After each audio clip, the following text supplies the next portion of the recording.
Nuestra lengua es también el hogar de todos. Ella nos reúne, nos identifica, nos permite crecer.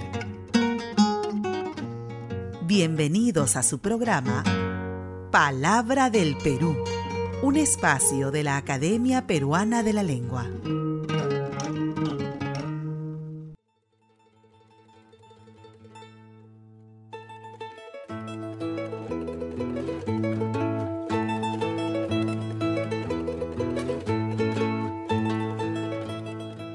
Hola amigos, bienvenidos una vez más a Palabra del Perú, el espacio de la Academia Peruana de la Lengua. En la conducción de este programa, Paola Arana, quien les habla, y Carolina Runate. Y bienvenida, Carolina, ¿cómo estás? Hola Paola, ¿cómo estás? Hola, ¿cómo están todos? Bueno, saludos a nuestros oyentes y feliz de estar en nuestro tercer programa. Hoy día tenemos una invitada muy especial, Paola. Así es, va a estar con nosotros Sofía Rodríguez. Ella es gran amiga del programa, se trata de una lingüista, asesora, correctora independiente y docente. Ella es probablemente una de las personas que más sepa de corrección de estilo en nuestro país. Con ella vamos a conversar sobre esta importante labor del corrector de textos, que están además próximos a celebrar un aniversario más este 27 de octubre, el Día del Corrector. El Día del Corrector de Estilo. Y bueno, sobre eso quería aprovechar ahora, Paola, para enviarles un saludo cordial y afectuoso a todos nuestros amigos correctores, porque sabemos de la importante labor que ellos cumplen cada vez que se publica un libro en nuestro país. Y esta labor, como nosotros sabemos, ahora vamos a conversar también con Sofía sobre esto, muchas veces pasa desapercibida, es una labor poco reconocida y también mal remunerada, Paola. Ojalá que esto haya cambiado. Con Sofía vamos a conversar también sobre ASCOT Perú, es la Asociación de Correctores de Textos del Perú. Es además una asociación que ella ha formado, ¿no? Sobre el Congreso, así es, sobre el Congreso Internacional de Correctores de Textos en Español, que tiene ya su 5ª edición y que se va a realizar entre los días 16 y 18 de noviembre, esta vez en Uruguay. Y también vamos a conversar sobre la Escuela de Edición de Lima, que está próxima a sacar un curso integral de corrección de textos. Así es, Paola. Y bueno, a propósito del tema que estamos tocando hoy, que es la corrección de estilo con el acompañamiento de Sofía, les comentamos que el 30 de septiembre pasado, hace ya 15 días más o menos, celebramos el Día Internacional de la Traducción. En esa fecha se conmemora, Paola, el fallecimiento de Jerónimo de Estridón, traductor de la Biblia y santo patrono de los traductores. Así es, en este marco del Día Internacional de la Traducción, la Universidad Ricardo Palma desarrolló entre los días 24 y 26 de septiembre el primer Congreso Internacional de Fraseología y Traducción en Hispanoamérica. Esto lo hizo en alianza con la Universidad de Alicante, España, y estuvieron presentes ponentes internacionales muy importantes, figuras de la fraseología en español. Discutieron sobre muchos temas, pero entre ellos el principal fue algo así como el hecho de que haya muchos problemas en la traducción de frases hechas. Así es, Paola. Muchas veces, como estas frases hechas están muy relacionadas con la cultura y con la idiosincrasia de cada pueblo, ¿no? Pues no hay traducción posible, ¿no? No hay equivalentes. Este es un problema porque, digamos que una sociedad, por ejemplo, muy correcta, de ninguna manera va a tener un equivalente para la frase romper la mano, ¿no? Que significa corromper y que es muy común entre en una nosotros. Sociedad, entre nosotros. Así es. Pero también tenemos un montón de frases. ¿Qué hace entonces el traductor? Tiene que empezar a crear, ¿no? Y además tiene que fijarse mucho también en el nivel de lengua al que pertenecen estas frases, porque por ejemplo, como tú has mencionado, romper la mano es una frase coloquial y hasta popular. Exacto. Acá tenemos una lista de varias frases hechas que justamente fueron motivo, ¿no?, de las presentaciones de las que estamos hablando. Por ejemplo, hacer cholito. ¿Qué significa hacer cholito? ¿Cómo traducir hacer cholito? Que además, como dices, habla mucho de nuestro país y de nuestra idiosincrasia. Es una frase, tú la llamarías racista, ¿verdad? Yo diría que sí. Hacer cholito es tomar por tonto a alguien. Claro, y es decir que todas las personas que cuadran en este perfil de ser cholo, ¿no? Son tontos. Entonces es un prejuicio muy grande, ¿no? Así es, pero tenemos más frases. No sé si alguna de ellas se mencionó en este Congreso Internacional, pero mira que todas las que tenemos para comentar empiezan con el verbo hacer, o sea, son usadas siempre con el verbo hacer, ¿no? Como por ejemplo, hacer el avión, que significa estafar, que también es muy propia de nosotros. Hacer el bajo, que también es muy común, principalmente entre el lenguaje de los jóvenes, ¿no? Ayudar a una persona para que tenga una relación amorosa con otra. Bueno, hay otras, ¿no? Un poco más escatológicas. Hacer el dos, ¿no? Sí, que es muy común. Que es los además niños infantil. lo usan también. Ajá. Hacer el 2 y también hay hacer el 1. Y creo que hasta hacer el 3. ¿También hay hacer el 3? Sí, claro, porque, eso involucra otro... Hacer las dos cosas, digamos. Y otra más, ¿no? Que sería vomitar, ¿no? Ah, mira, no tenía idea. Yo También. había escuchado hacer el 1 y hacer el 2. Hacer el habla, ¿no? Que es súper común. Iniciar intencionalmente una conversación con alguien. Ajá. Ahora, hacer la camita Mm. significa tender una trampa a alguien, pero ¿en qué contexto le tiendes una trampa a alguien? O sea, ¿en qué contexto le haces la camita? Por ejemplo, lo he escuchado mucho en el lenguaje de los periodistas cuando están Sí, creo que hablando sí. de cuestiones relacionadas con corrupción, por Me ejemplo. parece que sí. Ajá. Hacer la guardia a alguien es esperarlo, vigilarlo y abordarlo cuando abandone una actividad o lugar. Esta frase sí me parece que ya pertenece más al estándar de la lengua, ¿no? Hacer la guardia ya no tiene que ver con el registro coloquial. Ujú. Y así tenemos muchas más para comentar. Hacer la ley del hielo también. Por muy común. ejemplo, que no, me parece que no es solamente peruana, es también, me parece que panhispánica, ¿no? Ahora, ¿cómo era un traductor para traducir esta frase? Hacer la ley del hielo, que ley del significa hielo. referido a un grupo de personas con respecto a otra. Ignorarlos, ¿no? Ignorarlos. Ajá. Ujú. Ahora, no es... Yo te puedo ignorar, pero me parece que hacer la ley del hielo es más que eso, es ni siquiera hablarte, ¿no? Claro, exactamente. Tiene que ver con eso, ¿no? Te ignoro a través del hecho de que te quito la palabra. No te vuelvo a hablar. Hacer la patería, piensa en el traductor, ¿en qué problema lo metemos? Me suena un poco antiguo esto, Sí, hacer la patería. que es Ya no se usa, creo. adular a alguien, ¿no? Sí, adular a alguien, hacer o decir lo que se cree que puede agradar al otro. Ujú. Yo creo que acá tenemos, porque te acuerdas que comentábamos en un programa pasado, ¿no? El mermelero, el Así es. franelero, no es el que hace la patería, ¿no? Ahora sería el patero también, ¿no? El patero, pero no se usa aquí. Hay otra frase que es hacer leña, pero yo la he escuchado también como una variante, hacer leña del árbol caído, que es Sí. vencer a una persona con amplitud, ¿no? Digamos en una contienda que puede ser amorosa, no sé, hacer leña. O en el marco de un debate político, eso. por ejemplo, cuando un candidato se enfrenta a otro y claramente uno ganó, pues se dice, este candidato lo hizo leña. Sí, me rectifico. Ámbito amoroso no me suena. Como dices tú, más en la ámbito de la política. Hacer la linda, hacer la taba, que de hecho nuestros oyentes conocen. Hacer la linda es hacer algo con Hacer mucho perro esfuerzo muerto. y además exitosamente, ¿no? Hacer perro muerto. El perro muertero es el que entra a un restaurante y se va sin pagar la cuenta, ¿no? Por X motivo, simplemente escapa. Ujú. Claro, y bueno, se trata de personas que estafan en general, ¿no? Me tiraron perro muerto, ¿no? Así es, O me hicieron así perro es. muerto, me estafaron. Mira, acá hay otra frase, hacerse el sueco. ¿Se refiere al sueco, el sueco de Suecia? Sí, digamos que el sueco en un contexto como el nuestro sería alguien que no se entera de nada, ¿no? Oh. Que no conoce la lengua, que no conoce la cultura y que está en la luna. Entonces hacerse el sueco significa pues hacer el que no se entera de nada, hacerse el loco, como dice aquí. Así es. Ahora, también hay el verbo solito, hacerse, que es sentir muchas ganas de ir al baño, ¿no? Sí, para varias realizar frases, lo que como tengas que decías, hacer, ¿no? tienen que ver con lo escatológico, ¿no? Hacer el 1, hacer el 2. Y eso de hacer el 3 que mencionabas, pues es una total novedad para mí. Exactamente. Oye, esas han sido todas nuestras frases y tenemos un montón, porque mira que hemos comentado como 30, creo, o un poquito menos quizás, pero solamente con el verbo hacer. Están con el verbo andar, está con el verbo caminar, etcétera. Hay Y un todas montón, ¿no? complicadísimas de Con romper traducir, también, ¿no? Así es. Por eso es tan loable la labor de los traductores. Bien, a nuestros amigos les enviamos un saludo porque también estaba de aniversario el pasado 30 de septiembre. Tenemos otra noticia que se ha titulado La ética de la sororidad. Esta palabra que es tan linda. No sé si a ti también te gusta. La sacó El País. Es una noticia del País del 23 de septiembre. Sí, bueno, esta noticia explica la muy interesante historia de la palabra sororidad, que es tan utilizada ahora, estimados oyentes, por los movimientos feministas. Y bueno, acá hay varios datos interesantes que podemos comentar con ustedes. Por ejemplo, la primera vez que se utilizó, aquí se señala que él en una parte de la novela reflexiona de esta manera. Él dice, no es lo mismo, ni mucho menos, lo paternal y lo maternal, ni la paternidad ni la maternidad. Y por tanto, es extraño que junto a fraternal y fraternidad no tengamos sororal y sororidad, de soror hermana. Ahora, ¿qué significa? Porque hemos buscado en el diccionario de la Real Academia, digamos que nuestro máximo referente en cuanto al idioma, y no está el está la término, palabra. pero hay otras instituciones que sí la definen. Por Sí. ejemplo, la Fundación de Español Urgente define sororidad, esta palabra, como la relación entre hermanas o iguales que apela a la solidaridad entre todas las que componen el sexo femenino. Y está, bueno, digamos que está formada a la par de fraternidad, que es una palabra que sí existe, ¿no? Exactamente, y bueno, de hecho figura también en el diccionario Collins del año 1999 como hermandad entre mujeres y proviene del término inglés sorority, ¿no? Que tenía que ver con el uso que le daban los movimientos impulsados hace muchos años por los estudiantes en las universidades de Estados Unidos a fin de recoger donaciones benéficas mediante fiestas y otros actos. Entonces, este fue un uso que se le dio a la palabra sororidad, y más adelante los movimientos feministas utilizaron el término para hacer alusión a las luchas de las mujeres por sus derechos. Pero eso fue bastante después. Excelente, entonces, y esa fue la historia de la palabra sororidad. Nosotros nos vamos a un corte y volvemos con Sofía Rodríguez para hablar sobre el oficio del corrector. Ya volvemos.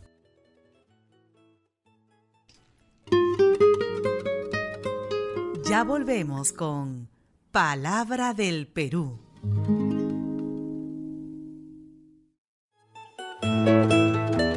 Encuéntranos en Facebook como Palabra del Perú. Y recuerda que puedes comunicarte con nosotros al 428-2884 o escribirnos al correo academiaperuanadelalengua.apl@gmail.com.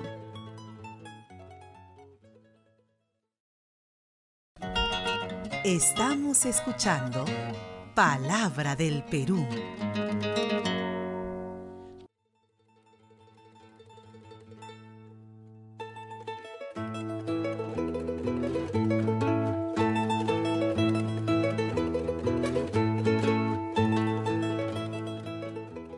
Bienvenidos de regreso, amigos, a Palabra del Perú, el programa de la Academia Peruana de la Lengua. Y como habíamos anunciado en el bloque anterior, nos acompaña ahora Sofía Rodríguez. Ella es correctora de textos, docente y miembro de ASCOT Perú, que es la Asociación de Correctores de Texto del Perú. Vamos a conversar con ella sobre la importante labor del corrector de textos, una labor que es tan poco valorada y muchas veces mal remunerada. ¿Cómo estás, Sofía? Bienvenida. Feliz, muy feliz de estar con ustedes porque, bueno, para empezar estamos 3 damas, 3 chicas, 3 mujeres. Sororidad.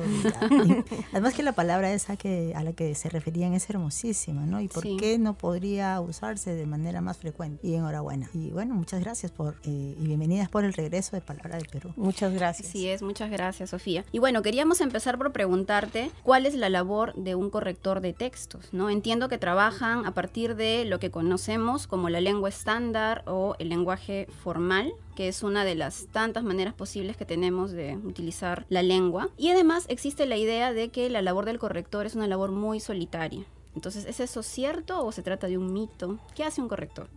Ha evolucionado un tanto, diría más que un tanto, ha evolucionado mucho la labor del corrector, porque imagínate, ya no estamos en los tiempos en los que solamente estaba la imprenta. Vivimos en una época de avance tecnológico, de inmediatez, de rapidez y sobre todo de un nuevo tipo de lectores. No, el lector no es el mismo que compraba el diario tradicional y lo leía los domingos y se repartían los pliegos del periódico entre todos los miembros de la familia y comentaban. Prácticamente ahora la lectura está en la mano, literalmente. Y con ello la labor de este profesional de la corrección también ha tenido que cambiar. El corrector tiene que estar preparado para conocer innumerables variantes de lengua. No solamente la estándar, porque no todos los textos piden lengua estándar.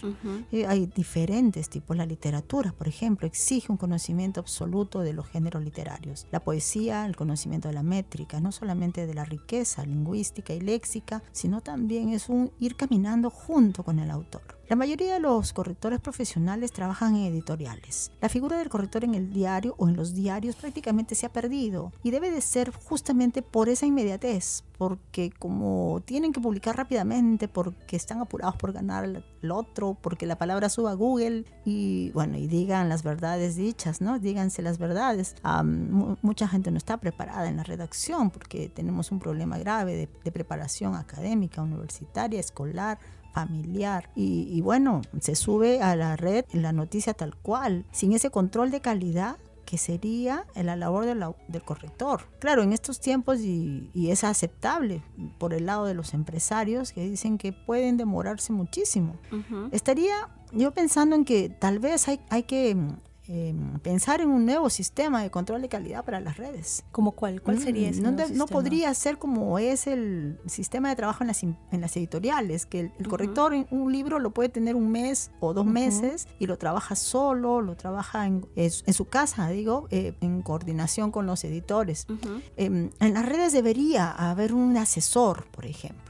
Y es más, tengo entendido que en otros países hay esa figura del corrector como asesor, que es aquel al que le están consultando es aquel que está llevando la pauta a medida que van publicando. Quiere decir que los redactores de una X mesa subieron 10 noticias, el equipo de profesionales se encarga de ver qué han subido y inmediatamente se hace la enmienda. Y esto va manejado con una capacitación, que ese es el lado que muchas veces no se explota del corrector de estilo. El corrector es un docente nato, porque todo el tiempo está resolviendo dudas de los que trabajan con él y sus propias dudas, porque no hay que olvidar que el que corrige es una persona que se ha preparado y que se sigue capacitando y que investiga. Exactamente. Muy bien. Entonces el corrector tiene que tener un conocimiento amplio de todos los niveles de la lengua. Así no es. solamente el estándar, como se suele pensar. Se trata entonces de un mito, un prejuicio. Así es. Por ejemplo, hay diarios populares que cuentan con correctores. Y claro, uno dice, ¿pero qué están corrigiendo? Dicen algunos puristas. Claro. ¿No? Y esta palabrita purista es la que a veces se cuela en esta formación que tenemos. Y muchas veces nos identifican como, ¿no?, como personas que solamente estamos pensando en lo correcto. Y esa definición de lo correcto y lo incorrecto lleva a tergiversar esa labor de la persona que se dedica a la corrección. Así es, y que no solamente tiene que involucrarse con la corrección, sino a veces va un paso más allá porque tiene que involucrarse también en el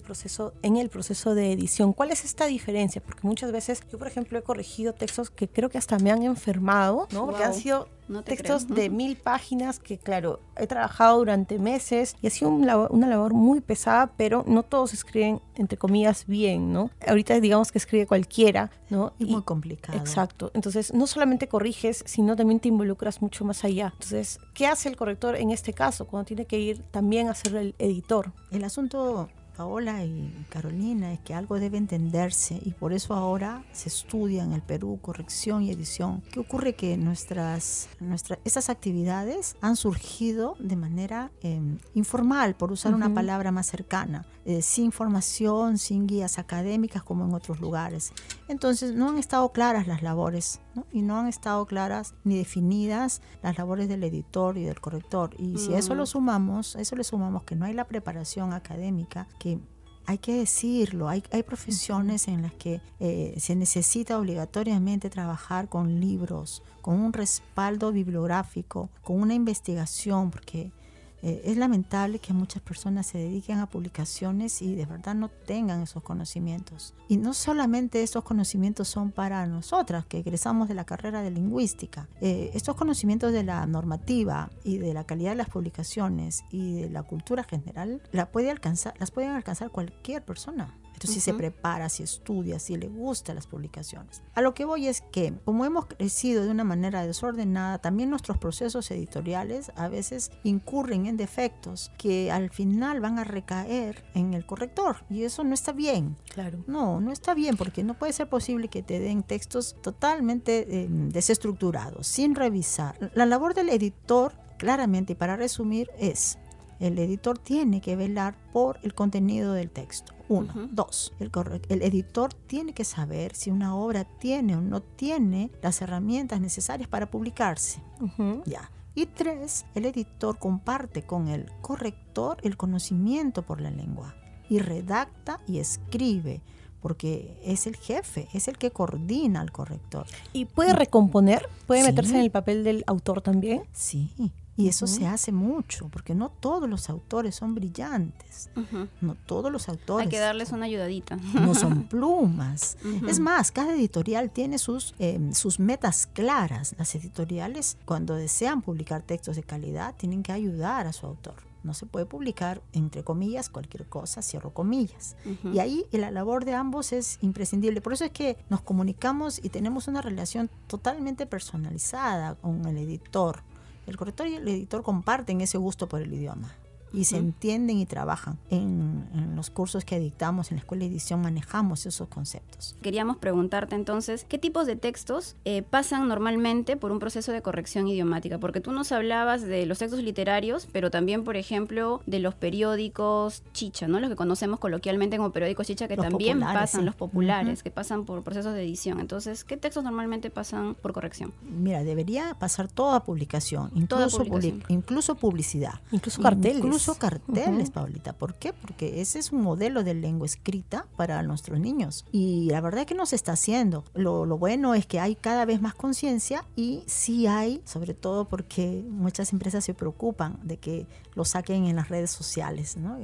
y les hagan ese bullying colectivo. Y se vuelvan, sí, se vuelvan virales. Viral el error. Claro, porque hay gente que caza estos errores, ¿no? Sí. Ahora vamos a conversar también Por con supuesto, Sofía sobre esto. Todos los textos deberían pasar corrección porque el corrector no es quien malogra los textos, sino el que vigila el control de calidad. Muy Sofía, me da pena terminar este bloque, Carolina. Ha pasado rapidísimo. Sí, yo lo he sentido muy rápido. Hay que seguir conversando en un ratito. Ya volvemos.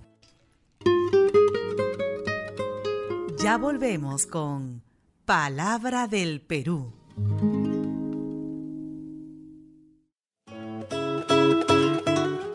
Escúchanos todos los domingos a las 6 de la tarde a través de la página web www.academiaperuanadelalengua.org.pe.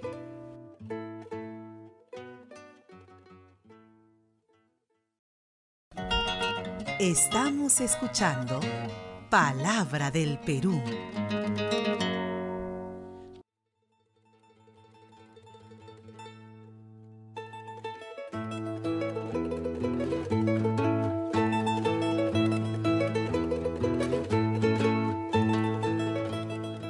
Bienvenidos de regreso, amigos, a Palabra del Perú, el programa de la Academia Peruana de la Lengua. Y nos acompaña hoy Sofía Rodríguez. Ella es correctora de textos, docente y miembro de ASCOT Perú, que es la Asociación de Correctores de Texto del Perú. Y con ella estábamos conversando, Paola, sobre la labor del corrector de texto en el Perú. Una labor muy dedicada, ¿no? Que implica muchísimo trabajo. Y nos estabas comentando, Sofía, que en realidad existe el mito, ¿no? De que el corrector de texto se dedica solamente a corregir textos tradicionales, como por ejemplo tesis, informes, libros de literatura, ¿no es cierto? Pero de hecho, como tú comentabas, el corrector necesita saber, conocer todos los niveles de la lengua, incluso el lenguaje coloquial, ¿no? Y tenías una anécdota sobre un diario popular y varias otras que estabas contándonos en el intermedio. Lo que ocurre es que como a veces no se distingue muy bien el habla oral del habla escrita, generalmente se lleva al habla escrita algunas características de la forma de hablar o de expresarse y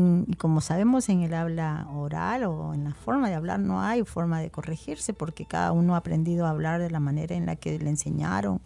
Son ámbitos totalmente individuales que nadie tiene por qué corregir el habla. Y esas pequeñas a veces se van al habla escrita y se filtran y por eso es que en los diarios populares tiene que haber un corrector porque a veces el que escribe pierde la noción por ejemplo, de la concordancia. Es un error frecuente no darse cuenta de que, por ejemplo, si existen dos sujetos A, B, el verbo tiene que estar en plural.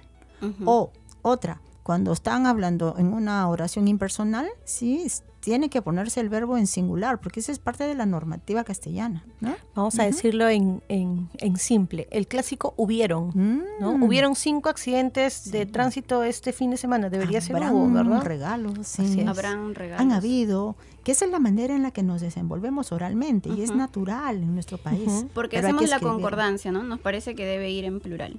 Pero al escribir, y eso es lo que se tiene que enseñar a los alumnos, para escribir con éxito hay que hacer la concordancia en singular. Claro, entonces incluso los diarios populares, ¿no? Que son tan comunes en nuestro país, pues que utilizan un léxico muy coloquial, igual tienen que respetar algunas normas, como por ejemplo la concordancia gramatical que nos estás comentando. Sí, tiene que estar el ojo del corrector, porque a veces se repiten palabras o conceptos. Ese famoso el cadáver del muerto, ¿no? El muerto que se murió. El cadáver del muerto. Sí, es verdad. Y se filtran ese tipo de fallas, ¿no? Hemorragia de sangre. Wow. ¿De qué más va a ser la hemorragia? Redundancias.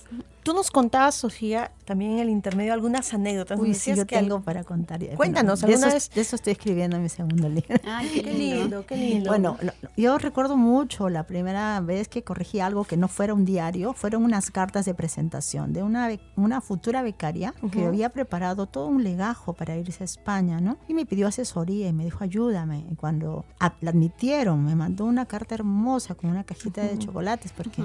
ella agradecía el hecho de que si ella hubiera hecho sola esa carta de presentación de 4 pliegos, tal vez no la admitían. Esa es una anécdota bonita. Y luego apareció un señor con una carta amorosa. Nunca había leído una carta amorosa. Y me dijo, ayúdame, tengo que convencerla. Ella estaba en Portugal. Me dijo, se la voy a mandar para que se venga. Y bueno, en el interín, en los correos, yo le decía, pero ¿para qué quiere usted que regrese? No, es que si yo no puedo irme. Y al final leí sus cartas, que eran muchas, varias, y lo ayudé, sobre todo, no en la estructura de su lenguaje amoroso, sino lo ayudé a que su léxico fuera más variado, porque yo le decía... Para que no vaya a aburrir a la novia. De repente la señora tantas veces le has dicho, te quiero, te quiero, te quiero, ¿por qué no varías? Ya pierde el significado, la emoción. Sí, necesito, 10 veces la palabra necesito. Y nos sentamos juntos ahí, ¿no? En el correo a mirar qué otras opciones válidas para su discurso él aceptaba, y se quedó muy contento. Bueno, no sé si al final ella regresó o él viajó. Y la labor del corrector, una vez más, me parece súper noble, Sofía, porque además el cariño con el que cuentas esta anécdota se nota, ¿no? Claro, y de hecho ayudaste mucho. Bueno, y las tesis, ¿no? Todos hemos empezado corrigiendo tesis y leyendo artículos, libros. Y bueno, es parte de... Lo importante es que en estos tiempos hay un camino ya hacia la especialización, porque no todo corrector puede corregir tesis. Tienen que conocer los nuevos estilos, el estilo APA, y si es Vancouver o Chicago. El camino está abierto para la especialización, y eso a la larga va a incrementar las tarifas, porque estamos en un momento difícil en el sentido de tarifas, pero tiene que ver con la coyuntura también política y económica. Sí, justamente sobre eso queríamos preguntarte, Sofía. ¿Cómo está el tema de la remuneración para los correctores de texto en el Perú? Quizás a alguno de nuestros oyentes le esté entrando pues el interés por ser corrector. Claro. ¿Es un ámbito laboral bien remunerado, o tú dirías que no? No es remunerado como debiera. Eso hay que decirlo. Lamentablemente hay mucha competencia informal e ilegal de personas, como en todo oficio, que piensan que pueden competir de manera desleal y ofrecen tarifas que también van de la mano con plazos irreales, porque los que trabajamos en este oficio sabemos que una publicación no se puede hacer en 2 días, ni en 3, ni en una semana. Ofrecen corrección de 100 páginas en 2 días y cobran 3 soles, y eso no tiene sentido. Entonces aquí va el asunto de cómo educar al público para que encargue sus textos a los profesionales de la corrección. Y muchos de los clientes que recibimos en la SCOT Perú saben que antes, por no haber ido de frente a los socios de la SCOT Perú, han tenido que padecer con estas primeras correcciones, ¿no? Eso es uno. Lo 2. barato sale caro. Eso sí. Pero hay algo interesante, chicas. La labor del corrector se está diversificando. No solamente estamos ya corrigiendo. Hay un movimiento internacional que tiene que ver con la lectura. El corrector es el primer lector. Entonces ahora nos buscan también para solicitar opinión sobre textos. Y este oficio existe, es el lector literario. El lector literario es el que lee antes que el editor. Antes de que este señor o señora vaya a una editorial, busca un lector literario. Y eso nos estamos dedicando. Y también por eso se cobra. Y se hace de manera también apasionada, porque uno lo lee, lo entiende y lo aconseja, ¿no? Hemos leído tanto en esta vida que podemos aconsejar. Ahora, pero ¿hasta dónde puede llegar, digamos, el corrector? ¿Puede incluso decirle, oye, esto es impublicable? Sí, a veces hay que hacerlo, o decirle cámbialo, ¿no? o reescríbelo. Claro, muchas personas luego de esa primera opinión te dicen, bueno, entonces ¿quién me puede ayudar? A veces no está el don. ¿Qué vamos a hacer? Sí, y hay que ayudar. Y todo eso tiene un costo. Claro. Y es un costo, horas hombre, horas mujer, que al final dan buenos resultados. Y las personas que aprecian este trabajo son las que nos van a ir recomendando, una con la otra. Mira, además de eso, el corrector también es un asesor, porque mira, hay un amplio campo de acción que es ahora la escritura, escribir a pedido. Nos piden escribir, por ejemplo, discursos, presentaciones. ¿También? Sí, también. No todos los políticos, pero ¿no? Muchos de ellos solicitan, por ejemplo, mira, tengo que dar un discurso sobre este libro, pero no he tenido tiempo de leerlo. Entonces te dan el libro, y lo que hace la persona es prepararle 2 o 3 carillas sobre la lectura, ¿no? Y acomodarla al estilo de habla del señor. Entonces este señor o señora lo único que van a hacer es leerlo, y se paga muy bien por discursos. Es como el asesor de moda, que ya existe esa figura. El asesor lingüístico es el equivalente al asesor de moda, el que te dice qué ponerte, cómo salir, cómo peinarte. Y ocurre en unos ámbitos en los que se ha entendido que la comunicación, tanto escrita como oral, es importante para algunas áreas del conocimiento y áreas empresariales sobre todo. Ahora, Sofía, ¿qué tanto ustedes en su labor de corrección se pegan a, digamos, a los documentos oficiales de la Real Academia Española, que es más o menos la institución que norma, ¿no?, el uso del lenguaje? Por ejemplo, en la ortografía 2010 salieron publicadas algunas normas que nosotras realmente consideramos como fracasos, ¿no? De terror. Lo llamamos directamente, ¿no? Por ejemplo, baby shower, porque hay toda una tendencia a evitar el uso de palabras en inglés, ¿no?, desde España. Se ha traducido como fiesta por el nacimiento del bebé. Y entonces la idea es que promuevan que así utilicemos el término. Entonces me voy a mi fiesta por el nacimiento del bebé. Imagínate. ¿No? O escribir whisky como G-U con diéresis y S-Q-U-I. Así como suena. Sí, yo también pienso que son un fracaso. Fracaso para el lado hispanoamericano, de hecho, porque la RAE no nos obliga. Y lo bueno es que no le estamos haciendo caso en varios asuntos. Incluso no estamos haciendo caso cuando sacan o publican esos reportes y cuando dicen esta palabra no existe. Pues ¿cómo no va a existir si en una comunidad como la costarricense o la peruana existen? Claro. Y ese es parte de la labor diaria, y no solamente de los correctores, editores, sino de los medios de comunicación, de rescatar las normas locales, porque ya no estamos en la época en que teníamos que hablar y escribir como según la norma ibérica. Como España, pues no. Allá dicen wifi, yo los adoro, los madrileños, me encanta cómo hablan, pero no me puedo yo basar en sus formas. No diríamos vídeo de ninguna manera, porque tenemos iceberg.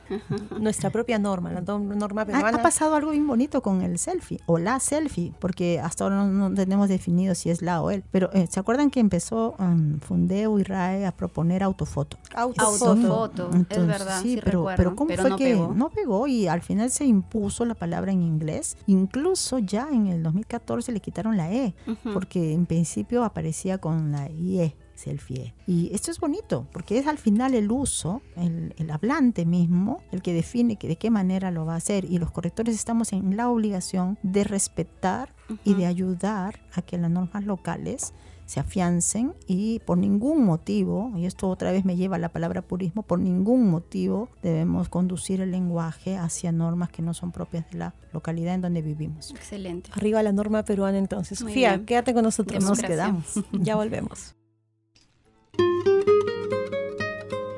Ya volvemos con Palabra del Perú.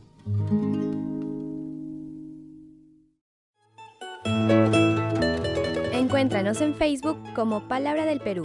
Y recuerda que puedes comunicarte con nosotros al 428-2884 o escribirnos al correo academiaperuanadelalengua.apl@gmail.com.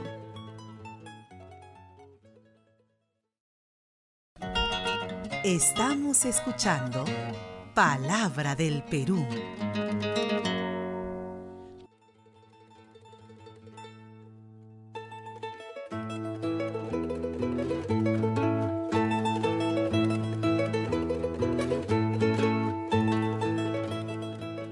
Bienvenidos de regreso, amigos, a Palabra del Perú, el programa de la Academia Peruana de la Lengua. Y estamos aquí con Sofía Rodríguez, como hemos anunciado. Ella es correctora de textos, docente y miembro de ASCOT Perú, la Asociación de Correctores de Texto del Perú. Y estábamos conversando con Sofía sobre, varios temas interesantes, Paola, relacionadas con la labor del corrector en el Perú. Estábamos viendo cómo es una labor muy dedicada, muchas veces mal remunerada también. Habíamos conversado sobre esta situación de que implica que mucha gente que se dedica de manera informal a la corrección, ¿no?, termina malbaratando, digamos, los costos y el trabajo de los correctores, ¿no?, de muy mala manera. Y habíamos conversado también sobre cómo muchas veces el corrector tiene que respetar también la norma local y adecuarse pues a la forma de hablar de cada comunidad, ¿no?, que es también un asunto bastante interesante. Ahora, hay un asunto importante, Sofía, que queríamos conversar, ¿no? Nosotros, por ejemplo, somos lingüistas. Tú eres lingüista, ¿no?, te dedicas al terreno de la corrección, y como lingüista sabes que hay una idea muy extendida en la carrera, ¿no? Esta idea de que el lingüista tiene que dedicarse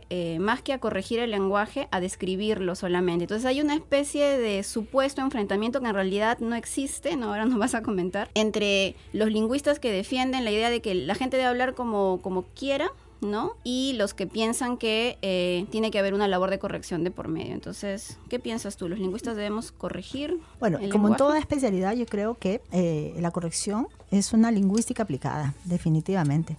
Sin embargo, no es campo de acción solamente de los lingüistas. La corrección la puede ejercer cualquier profesional preparado para ella. ¿Ah? Y en cuanto a lo que es verdad que algunos lingüistas son reacios a reconocer la labor de la corrección, no habría nada más. Lo que ocurre es que es producto de la formación que tenemos. El lingüista está preparado para la ¿no? Es un área. El lingüista está preparado para la descripción, ¿no? Está preparado para la investigación. Pero eso no quita que también puedan desempeñarse en áreas prácticas, en áreas, es más, la docencia misma es una aplicación práctica de la lingüística. Y también las personas que trabajan con afasias o con problemas de lenguaje también están trabajando con lingüística aplicada, y la corrección, la edición y todo el campo de las publicaciones necesita de muchas personas que estén preparadas tanto en la lingüística, en la literatura como en la corrección. No me parece que no deberíamos tratar de separar, no me parece. Claro, se trata de momentos distintos dentro de la disciplina y de es. actividades diferentes. Sí, con mucho estudio, eso sí. Ahora, el 27 de octubre, como lo mencionamos al inicio del programa, Sofía, Carolina, el corrector y la correctora están de fiesta, ¿verdad? Están celebrando Y qué bueno que nombras a la correctora. un aniversario más. Sí. Justamente por este término en femenino, creo que hay por ahí algunos Sí, lo que pasa es que estamos en algunos plena impulsos, ¿no? ebullición del lenguaje inclusivo.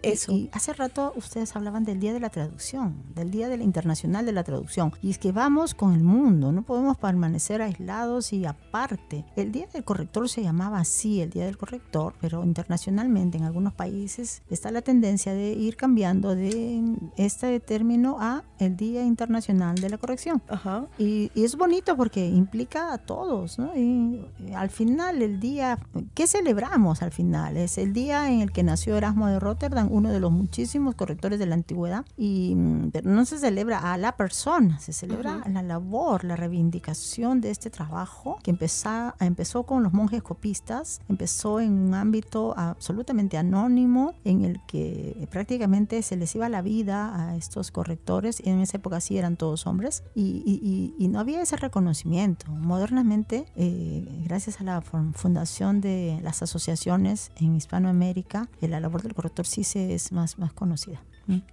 Muy bien, Sofía. Ahora, algunos años atrás tú diste una entrevista para el diario El Comercio y ahí mencionaste lo siguiente, dijiste: no pararé hasta que una universidad abra la carrera de corrección de textos. Entonces, que años sueño. después quería preguntarte cómo va eso. Son años, ¿por qué? Porque cuando empiezo a viajar por el mundo veo que en otros lugares hay másteres en corrección, veo que hay tecnicaturas o diplomaturas, diplomados le llamamos acá en el Perú, que es la variante peruana, y se ve que hay un interés por la formación académica de los profesionales de la corrección. Eso es algo que yo veía y que de verdad lo deseo todavía para el Perú, porque nuestro país se merece que tengamos también ese tipo de saberes formalizados. Por suerte, aunque todavía ninguna universidad lo ha logrado, excepto los diplomados que tuvimos en coordinación con la Universidad de Piura, pero existen otras formas de seguir difundiendo saberes. Entonces, digamos que el único espacio donde uno se puede formar de manera, digamos, estructurada, ¿no?, es en ASCO. No tanto, porque el ASCO está un poco dejando los talleres para dedicarse a otro tipo de labores. Sin embargo, existe en la Escuela de Edición, existe también en otras universidades, incluso en el Instituto Ribagüero se dicta corrección, en la Católica, en la Ricardo Palma. Realmente hay una diversidad de talleres que antes no teníamos, ¿no? Y la otra forma de prepararse de todas maneras, y no debemos perder de lado, es la formación autodidacta, que es como nos hemos formado la mayoría de los profesionales de la corrección en el Perú, porque antes no hemos tenido donde formarnos, ¿no? Nos hemos formado en los periódicos, en las editoriales, conversando con uno, con otro. A la mala, digamos. Sí, ¿no? intercambiando bibliografía, sacando fotocopias que después se borraban, porque en esas épocas no había como ahora esa tinta. Tenemos la información casi a la mano, ¿no? Antes teníamos que esperarla mucho. Yo te pregunto, Sofía, ¿qué hace el corrector o qué debería hacer cuando tiene que corregir algo con lo que no está de acuerdo, ¿no? Imagínate, por ejemplo, que que un político corrupto le dé un libro y le diga, mira, esta es mi vida y quiero limpiarme un poco, corrígela. O si, por ejemplo, está corrigiendo un libro sobre terrorismo en nuestro país y aparece por ahí algo como que Abimael Guzmán no era terrorista, sino simplemente un revolucionario. ¿Qué hace? Ahí la palabra clave ahí es ética, honestidad. Y eso es inherente a toda persona. O sea, ahí corrector o no corrector, editor o no editor, es la honestidad y la capacidad de poder decidir. No te digo que quien lo haga esté mal. No, yo no lo haría, porque tengo principios claros en que no podría. No puedo con la mentira, si no ya sería millonaria.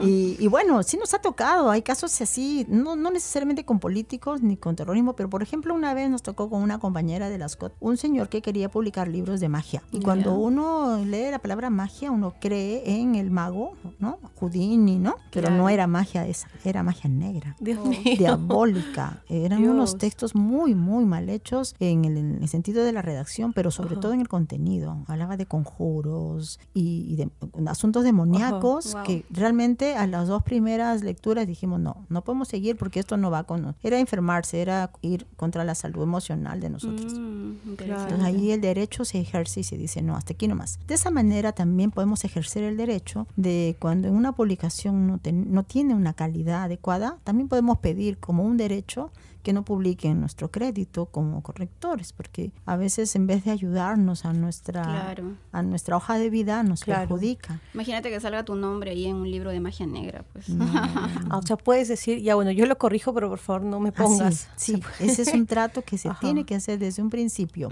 Y acostumbrémonos a trabajar con contratos, porque también hay casos, ya de repente para otro programa, casos en los que a veces la persona que ha corregido se ha visto involucrada pues en estafas, ¿no? O sea, terminó de corregir y dice, yo no te he pedido esto, yo no te pago. O al revés, ¿no? Tú me dijiste 15, no 20, y te pago los 15, y si quieres también, ¿no? Así ese tipo de actitudes ocurren mucho porque como es una profesión que no está reconocida por el común de los habitantes de la nación, incurren en ese tipo de engaños. Pero puede no estar reconocida, pero sí están agrupados. Sí. Hay una gran fuerza. Hay varios correctores ya agrupados en ASCOT Perú, justamente en la institución que tú formaste. Urge entonces crear la carrera para que luego puedan tener derecho a todos estos para que haya un colegio, niveles de protección, un ente censor. Ustedes. Y si hay alguien por ahí que nos esté escuchando y quiere formar parte de la Asociación de Correctores de Textos del Perú, de ASCOT Perú, ¿qué tiene que hacer? Necesita demostrar su experiencia. No tomamos examen, pero sí que tenga una experiencia previa, porque la persona que trabaja en corrección tiene solamente su experiencia para demostrar su trabajo. Experiencia en editoriales, en diarios, en tesis, donde figure su nombre, o los contratos o los recibos por honorarios donde diga he corregido. Claro. ¿Sí? Porque eso es lo único que nos da la seguridad de que estamos ante un colega que se ha preparado también para el trabajo. Excelente, Sofía. Vamos a hablar sobre la Escuela de Edición en un ratito y también sobre el Congreso Internacional de Corrección de Estilo. Ya volvemos. Ya volvemos con Palabra del Perú.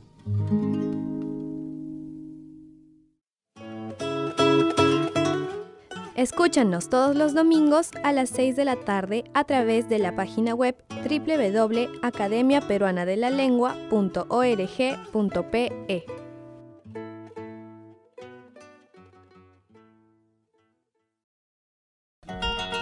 Estamos escuchando Palabra del Perú.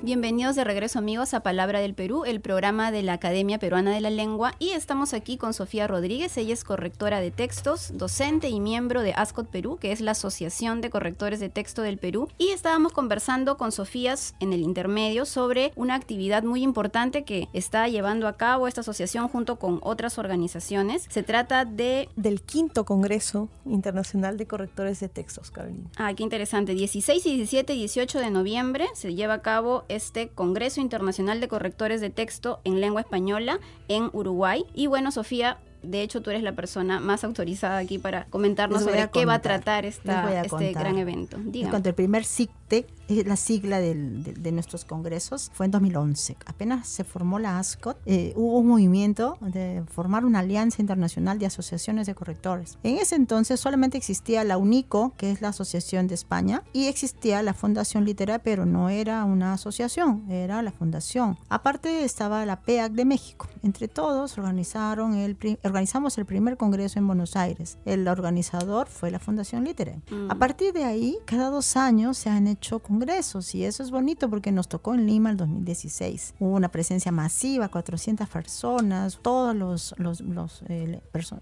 autores más destacados en corrección y edición llegaron a Lima. Esta vez nos toca ir a Colonia del Sacramento, en Uruguay. Este CICTE está preparado por 2 asociaciones: PLECA, que es la Asociación Argentina de Correctores, y AUC, que es la Asociación Uruguaya. La ASCOT Perú participa, nos vamos, una gran delegación peruana participamos como expositores. Yo llevo una ponencia sobre el corrector-redactor, porque justo de lo que hablábamos, ahora las necesidades del corrector son no solamente enmendar errores, también a veces tiene que, lo que decían ustedes, ¿no?, construir un nuevo texto, redactar nuevamente. Y si el corrector no tiene esas cualidades, no lo va a poder hacer. Tú vas a estar, Sofía, el 18 de noviembre. La temática de tu mesa es la labor del corrector, expectativas y realidades, y específicamente tu ponencia es el corrector-redactor como eje del trabajo editorial, que es importantísimo. Sí, es muy, muy importante. Cada vez somos conscientes de que tenemos que pasar la valla ya de la ortografía. El corrector no solamente es el que corrige ortografía, y les agradezco muchísimo porque de esta manera podemos difundir ese conocimiento. No solamente nos contratan para poner tildes y comas, tenemos una labor importantísima en la redacción y en la estructura de los textos que se van a publicar y se van a leer. Y un conocimiento también de la idiosincrasia, ¿no?, de la cultura, que está vinculada con el texto que ustedes están corrigiendo. Sí, son conocimientos integrales. Y por suerte hay varias personas en el Perú que tenemos y estamos formadas y tenemos la experiencia para poder enseñar a las nuevas generaciones. Y toda esta experiencia, Sofía, la has reunido en tu primera publicación, tu primer libro, Manual de Corrección de Textos. Cuéntanos un poquito de qué se trata, y creo que también estás haciendo otro. Sí, mi primera publicación es una idea que no fue mía, porque nunca había pensado recopilar en un libro los apuntes de clase. Justamente el subtítulo es, ¿no?, Apuntes de clase, consejos, técnicas, porque como no teníamos muchas publicaciones en el Perú, en realidad nada, todo lo que traíamos lo teníamos que estudiar y llevarlo a las clases, porque yo empecé a dictar corrección en el 2000 en la Universidad de San Martín, y posteriormente con la ASCOT y de manera individual. Entonces esas fichas, esos saberes los he registrado en este librito gracias a mi amiga Alessandra Canesa, que me dijo: tienes que publicar todo eso que tienes. Y bueno, recibí la acogida de la Escuela de Edición, de su fondo editorial, que hicieron una magnífica edición de mi libro en forma alfabética, ordenando los conceptos, ordenando cada una de las definiciones de corrector, corrección, normatividad, uso, habla, para que las nuevas generaciones se enteren y sepan de qué se trata, cuáles son los preceptos del trabajo del corrector y de qué manera tiene que formarse. Y bueno, tengo tanto material, como lo dije en la presentación de julio de 2017, que con un poco de trabajo adicional voy a poder presentar un nuevo libro. Bueno. Espero que pronto, porque a veces nos retrasamos involuntariamente. Bueno, eso significa entonces que vamos a tener a Sofía nuevamente por aquí. Por supuesto, siempre, Sofía, eres bienvenida. Muchas gracias. Nos vamos a Colonia entonces. Excelente. Ahora, Sofía, queríamos preguntarte, bueno, a propósito de toda esta información que has recopilado en el manual, ¿no?, que sería genial tenerlo, pero también hay otras maneras de poder adquirir todo este conocimiento, ¿no? Eso. Sí, y queríamos preguntarte justamente, ¿no? Hay un curso integral en corrección de estilo que va a formar, pues, de manera justamente integral, como dice el nombre del curso, al corrector en ortografía, ortotipografía, gramática, componente léxico-semántico, etcétera, etcétera. Entonces, cuéntanos un poco sobre este curso. Este es un proyecto que acoge la Escuela de Edición de Lima, porque como profesionales de la corrección nos interesa seguir formando a generaciones, y creemos que la manera de hacerlo es difundiendo saberes. Este proyecto es un curso de muchas horas, de 160 horas, 10 meses, todos los sábados de 3 a 7. Y vamos a empezar con los conocimientos básicos, asumiendo que la persona que viene a nuestras aulas no sabe nada de nada. Qué bacán. Claro, porque en realidad en las escuelas, en los colegios no nos dan la formación de la normativa que necesitamos. Pero no solo vamos a dar normativa, vamos a dar la práctica de la corrección. Quiere decir, van a trabajar con lengua viva, con textos reales, de modo que se puedan capacitar, preparar y sobre todo se sigan enamorando de esta profesión, porque las personas que vienen son aquellas que se interesan y que quieren mejorar su forma de escribir, pero también corregir. Este curso está dirigido para todos. Para todos, es un curso absolutamente democrático. No se necesitan bachilleratos, ni título, ni máster. Simplemente los deseos de querer prepararse en la corrección. ¿Y a dónde vamos si es que nos queremos inscribir? Tiene que ir a la Escuela de Edición, la página web, ¿no? escuelaediciondelima.com. Los teléfonos pueden llamarme a mí a 997-08-8713. Y bueno, les doy la garantía, también nos pueden buscar en Facebook. Les doy la garantía de que tenemos a los mejores profesionales de la corrección y de la lingüística como docentes. A mí me llama la atención, Sofía, que uno de los módulos sea herramientas tecnológicas para la corrección. Cuéntanos un poquito, por favor, de qué se trata eso, porque creo que es un tema novedoso, un poco novedoso. Sí, es que el corrector trabaja con computadoras, con programas informáticos. Es un profesional que definitivamente, si no conoce, por ejemplo, el Word en toda su dimensión, su trabajo va a estar por debajo de los otros. Para eso tenemos a Juan Enrique Quiroz, va a dictar el curso de corrección en Word. Lingüista sanmarquino, ¿no es cierto? Sanmarquino, con muchísima experiencia. Bueno, tenemos a varias personas egresadas de San Marcos, está Paolita también, Paola Arana Vera. Tenemos a correctoras experimentadas como Ada Ampuero y a literatos como Daniel Soria, que ejerce la edición y la corrección, al igual que Fernando Carvajal, Oscar Carrasco, Caterín Pajuelo. Realmente tenemos un equipo interesante, bonito, y la Escuela de Ediciones es un lugar abierto, del cual muchas opiniones giran en torno a que parece una segunda casa, un segundo hogar, porque de verdad las personas que están ahí, sus directores Rubén Barcelli y Juan Miguel Martans, nos abren las puertas de su casa para estudiar, para quedarnos, y como vamos a estudiar los sábados va a ser algo interesante, algo bonito. Es casi una familia, ¿no? Se trata en realidad de un curso realmente integral, ¿no? Son 10 meses en 5 módulos, 10 asignaturas, los sábados de 3 a 7 de la noche. Las matrículas están abiertas, empezamos ya ahorita el 20 de agosto. ¿Sí? Y bueno, si es que el cupo se llega a cubrir, habrá un nuevo inicio, pero ya será en el verano que viene. Excelente, entonces tenemos un montón que difundir y que hacer, Sofía. Te agradecemos. Nuestro trabajo es importante. Te agradecemos muchísimo que hayas estado hoy en el programa. Muchas gracias a ustedes. Nos vemos pronto. Muchas gracias, Sofía. Gracias. Bien, amigos, y se viene el 13º Congreso Internacional de Lexicología y Lexicografía Andrés Bello, Léxico en la Literatura Hispanoamericana, el 17 y 19 de octubre, Paola. Entre el 17 y 19 de octubre. Ya falta poquitito, entonces. Las presentaciones se van a llevar a cabo en el IMNA de Miraflores, Angamos Oeste 160. Lo organiza la Academia Peruana de la Lengua, UNIFE y el IMNA. Informes al 428-2884 o escríbanos a academiaperuanadelalengua.apl@gmail.com. Nosotros nos vamos, Carolina, Sofía, hasta la próxima semana. Chao.